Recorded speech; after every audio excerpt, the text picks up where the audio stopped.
Chers amis internautes, bonsoir. C'est une fois de plus le Banin de Yingui, cher activiste, panafricaniste et combattant pour l'émergence africaine et précisément les activistes camerounais pour la bonne lutte, la cause noble que nous avons à défendre. Je vous salue tous. Alors aujourd'hui, j'aimerais revenir sur le sujet des ordinateurs PB HEV. En fait, la raison pour laquelle j'aimerais revenir sur ces ordinateurs, c'est juste ici d'essayer un peu de comprendre le geste ou le projet, c'est-à-dire les tenants et les aboutissants, et de savoir si ce projet sera bénéfique aux étudiants camerounais. Bon, il faut dire que c'est pour le peu qu'on puisse dire un projet étrange.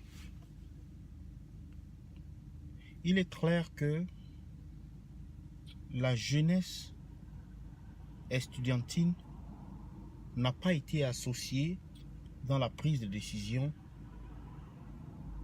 en ce qui concerne ce projet informatique. Nous sommes dans un système où nous nous faisons diriger par nos grands-pères, par des vieillards qui parfois sont aussi détachés de la réalité. Au XXIe siècle, il est important, bien sûr, que l'outil informatique soit quelque chose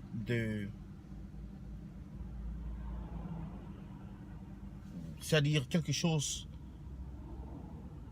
que le gouvernement puisse mettre à la disposition de tous les jeunes Camerounais. Et ici, quand on parle des jeunes Camerounais, on parle des jeunes allant de l'âge de peut-être 12 ans, de 12 ans jusqu'à 22, je sais pas, jusqu'à l'université. Bon, revenons au projet. Lorsque l'État prend 7,5 milliards de prêts pour investir dans l'informatique et en choisissant la voie qui consiste à acheter des laptops pour remettre aux étudiants, il faut se poser des questions. Est-ce qu'avec cet argent, on ne pouvait pas plutôt construire des salles informatiques dans tous les lycées, tous les grands lycées du Cameroun, et voire même doter certaines écoles de salles informatiques également, certaines écoles publiques de salles informatiques. Ça, c'est un aspect du projet. L'autre aspect du projet aurait été de doter tous les lycées, les établissements publics, d'outils informatiques, de salles informatiques modernes à la hauteur de la qualité ou du challenge informatique, c'est-à-dire pour qu'on puisse faire la compétition avec les autres États modernes ou bien les autres États en voie de développement, les mettre dans des lycées, tous les lycées du Cameroun par exemple, et les universités publiques. Je pense que dans un pays rationnel, dans un pays où on a le souci d'investir, dans un pays où on veut rendre service, du moins on veut c'était pas rendre service en fait. On aimerait que le projet qu'on est en train de mettre en place puisse vraiment avoir un impact durable et un impact, une réussite visible sur le plan du développement et sur le plan de, de la formation de ces jeunes. Il est impératif que l'argent soit plutôt investi dans des salles informatiques modernes plutôt que de donner des ordinateurs aux gens. Parce que, souvenez-vous, 7,5 milliards de dettes pour acheter ces ordinateurs qui déjà, beaucoup ont soupçonné ne sont pas de très bonne qualité, qui déjà beaucoup ont soupçonné que le prix était exagéré. Bon, supposons que ces ordinateurs soient réceptionnés et partagés à tous les étudiants camerounais. En ce moment, déjà qu'on ne connaît pas les critères de partage. Supposons qu'ils soient partagés à des étudiants camerounais. Certains aides étudiants ne seront plus étudiants dans quelques années, 1 ou 2 ans. Je parie que la moitié de ces étudiants vont vendre leurs ordinateurs, ils vont les mettre sur le marché et les vendre au plus acquérant ou bien au plus offrant, forcément.